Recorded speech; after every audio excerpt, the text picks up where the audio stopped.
Hola, buenas tardes. Gracias a todos por acompañarnos. Bueno, antes de empezar quisiera contar unas cuantas historias de lo que hacemos y por qué nosotros hacemos nuestro trabajo. Dos chicos van por la calle agarrados de la mano y no solamente les insultan, sino les apedrean. Esos chicos son pareja y son novios y son homosexuales. Una persona trans intenta entrar a un restaurante y le dicen que no puede entrar porque no aceptan personas trans allí. Igualmente una persona acude al Sor Juana Inés de la Cruz y le dicen: aquí no aceptamos a personas como tú.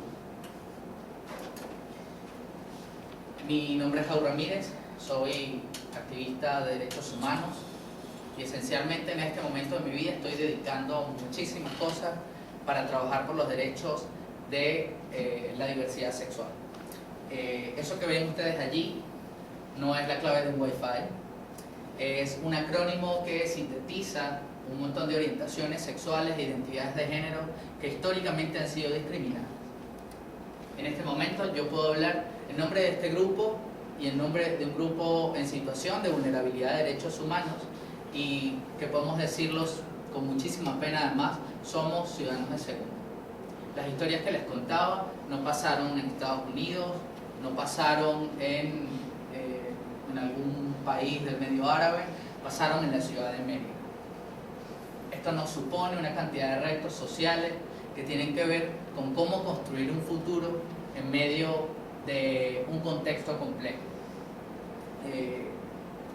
Como saben ustedes, el contexto país no solamente es complejo, es dramático. Y hay gente que nos pregunta: ¿por qué ustedes están trabajando por estas cosas que parecen ser del primer mundo en un momento donde la gente se está muriendo de hambre, donde los hospitales están devastados, donde no hay insumos para nada? Pareciera que quienes hacen esa pregunta entienden este país o nos entienden a nosotros como una cosa al margen de esa idea de país. La comunidad LGBTIQ no parece, y puedo decirlo, no somos parte del país, porque no tenemos los mismos derechos que supone tener una ciudadanía. No. Antes de avanzar me gustaría, probablemente algunos han tenido algún acercamiento con este acrónimo, otros definitivamente no, y algunos, bueno, a lo mejor conocerán algunas de estas letras. Hoy estamos hablando en nombre de mujeres lesbianas, de personas gays, de personas bisexuales, de personas transgénero, transexuales y travestis, de personas intersexuales y de personas queers. Todas las personas que se identifiquen con alguna de estas identidades o orientaciones en Venezuela no tienen derechos. Las personas LGBTIQ no tenemos la posibilidad de construir un plan de vida en Venezuela. En este momento se habla muchísimo del fenómeno migratorio, pero el fenómeno migratorio en la diversidad sexual no es nuevo. Para nosotros poder construir un plan de vida y acceder a un montón de derechos, tenemos que irnos. Cuando les comentaba las historias de violencia, a mí me gustaría partir del hecho de, digamos, ¿qué enraiza tanto odio como para querer eliminar o apartar a lo que es distinto o a lo que no entendemos?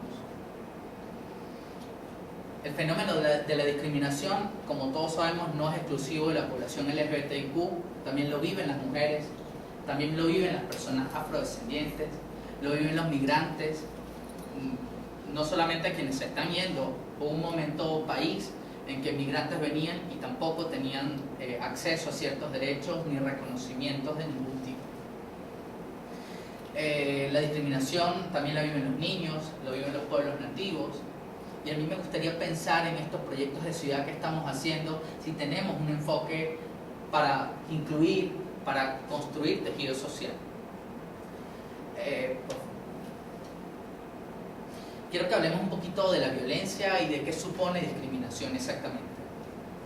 Hay una tendencia generalizada en la región. Estos son datos de la del informe de la Comisión Interamericana de Derechos Humanos, que habla, en Venezuela no tenemos cifras oficiales de cuántas personas son asesinadas, violentadas, en razón de orientación sexual o de identidad de género. Tampoco la población LGBTIQ se siente segura en ir a denunciar, porque eso también supone una doble vulnerabilidad. O bien que las instituciones nos rechacen, o bien que las instituciones se burlen, o bien que reafirmen la violencia.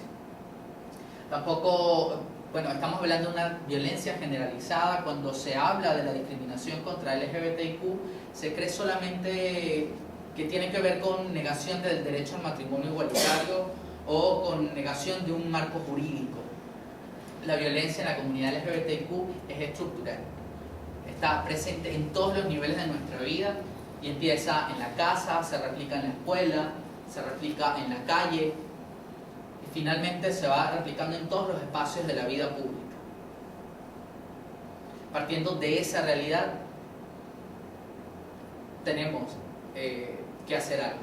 Y ese hacer algo no supone que sea una tarea exclusiva de los afectados y de las víctimas.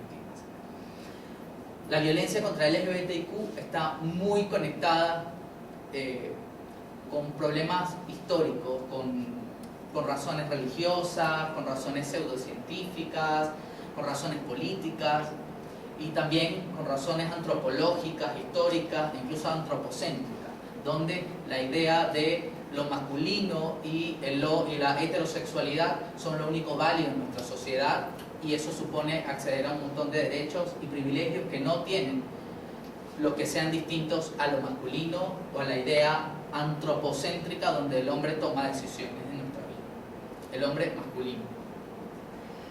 Volviendo a las violencias, hay otras cosas como una invisibilidad de la violencia cotidiana. En Venezuela, por ejemplo, me podrían asesinar por ser homosexual y en el informe médico y probablemente en la prensa va a salir que fui asesinado en un crimen pasional o que me robaron, me iban a robar. Hay altísimos niveles de crueldad, de eso dan cuenta casi todos los informes que tocan la violencia contra el LGBTIQ. Cuando hablamos de altísimos niveles de crueldad nos referimos a que no solamente hay asesinatos, sino que ocurren con ensañamiento. Hay un caso en Nueva Esparta, una persona fue asesinada, un hombre homosexual fue asesinado con 99 puñaladas. Igualmente estamos hablando de cosas como apedrear a alguien por ir agarrado de la mano. Hay muchísima violencia como represalia a demostraciones de afecto público en parejas homosexuales. Ir por la calle supone no solamente violencia física, sino violencia sexual o incluso acoso verbal. Y bueno, hay muchísimas violaciones al derecho a la vida que casi todas quedan impunes.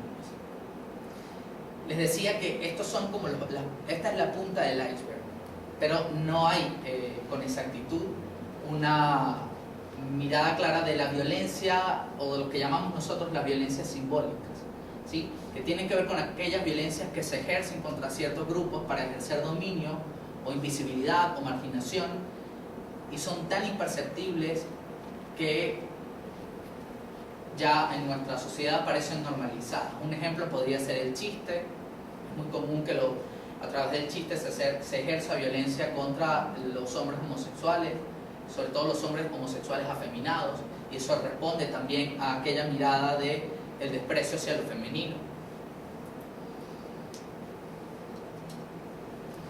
Como movimiento, primero debemos partir del hecho de que, y tengo que decirlo, me siento profundamente orgulloso de la comunidad LGBTIQ y del movimiento por los derechos civiles de la diversidad sexual.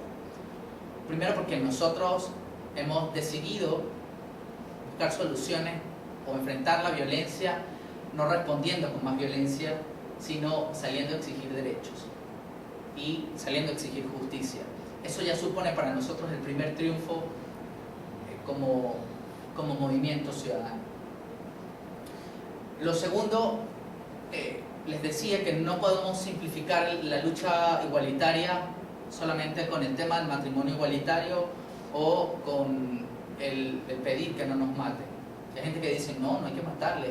La mirada es como, bueno, yo los apoyo y que no los maten, pero realmente hay un montón de exigencias detrás de este movimiento que efectivamente tienen que ver con el matrimonio igualitario, donde le exigimos al Estado el reconocimiento a las parejas del mismo sexo acceder a los mismos derechos que las parejas heterosexuales. Cuando el Estado se niega a cumplir los mandatos de casi todos los tratados internacionales en materia de derechos humanos que dan cuenta de que el matrimonio igualitario es un derecho humano, ya no hay dudas con eso, ya no hay nada opinable con respecto a eso, el matrimonio igualitario es un derecho humano. Cuando el Estado se niega a reconocer, garantizar y proteger ese derecho, hay 35 derechos inherentes que el Estado está negando, de un solo golpe, de un solo sopapo. Exigimos también la ley de identidad de género, el reconocimiento de las personas trans, que en este momento, si la homosexual, las personas homosexuales, bisexuales, están discriminadas, en Venezuela las personas trans no tienen acceso ni siquiera a la identidad, que es un derecho fundamental. Al negar el derecho básico a la identidad, ese derecho fundamental, el Estado niega un montón de derechos que son cruciales. El derecho, incluso en marco del contexto humanitario, durante mucho tiempo en Venezuela para acceder a alimentos solamente se podía hacer a través de una huella y una cédula. Bueno, las personas trans no tenían acceso a ese derecho, solamente por no tener una identidad que les reconociera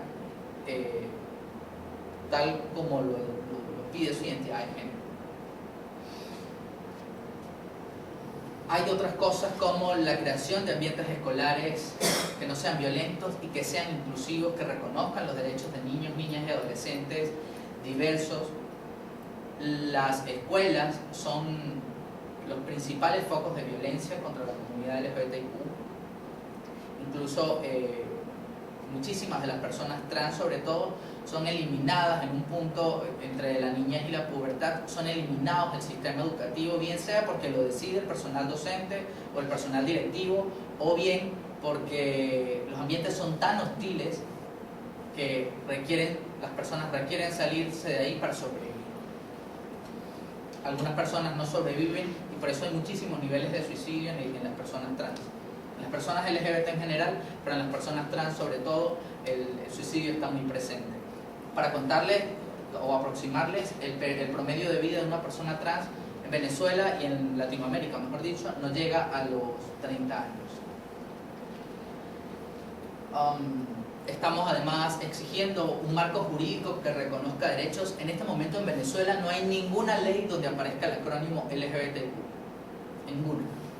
Se habla por allí de orientación sexual, de la no discriminación por orientación sexual, pero no hay una ley ni nacional ni estatal que reconozca a los LGBTQ como personas ante el marco jurídico, y eso es un drama. Otra cosa que exigimos es la negación de operaciones arbitrarias y irreversibles contra personas intersexuales. Más adelante lo podemos conversar. Y también sistemas de salud y de educación que estén orientados hacia o que puedan prestar atención diferenciada hacia la comunidad LGBT. ¿Sí? Son muchísimas exigencias las que hay en este momento. Hay una posición del Estado de no ofrecer derechos a nadie y en ese derecho para ninguno estamos incluidos nosotros. En nuestro movimiento, que tiene un enfoque estatal, nosotros estamos apostando también por la construcción de una ciudad. Una ciudad, además, construir ciudad en un contexto donde el odio es la norma, es un reto monumental. Construir ciudad no solamente tiene que ver con la infraestructura, tiene que ver también con tejido social. Y en este momento donde Venezuela tiene profundas heridas complejas y heridas que hay que empezar a trabajar, yo quiero decirles que las personas LGBTIQ vivimos violencia desde pequeños, en nuestra casa, en nuestra escuela, y sin embargo somos un ejemplo en muchos sentidos para el país. Nosotros hemos aprendido a luchar sin odiar y sobre todo hemos aprendido a perdonar perdonar a la madre que nos despreció, a perdonar al padre que nos golpeaba, al profesor que nos humillaba, a los compañeritos que nos odiaban. Y eso creo que puede servir de lección para un país que requiere tantísimas lecciones en materia de reconciliación y de reconstrucción. Nosotros estamos apostando por la construcción de una Mérida igualitaria, por la construcción de una Mérida que tenga derechos para todos, para todas y para todes, y en ese sentido estamos obligados a seguir tendiendo puentes con sectores con los cuales podamos convivir. La convivencia no supone estar o compartir con personas distintas, con personas iguales. Lo fácil es esencialmente poder compartir con quien piensa igual a nosotros, con quien es igual a nosotros. Realmente la convivencia tiene que ver con aprender a compartir, a reconocer a lo que es diferente. Eso es la convivencia. De otra forma, seguimos creando ciudadanía al margen nuestro y bueno, el gran reto de nuestro movimiento y el gran reto que los involucra a ustedes es empezar a trabajar por la inclusión social y por una Mérida donde todos tengamos ciudadanía.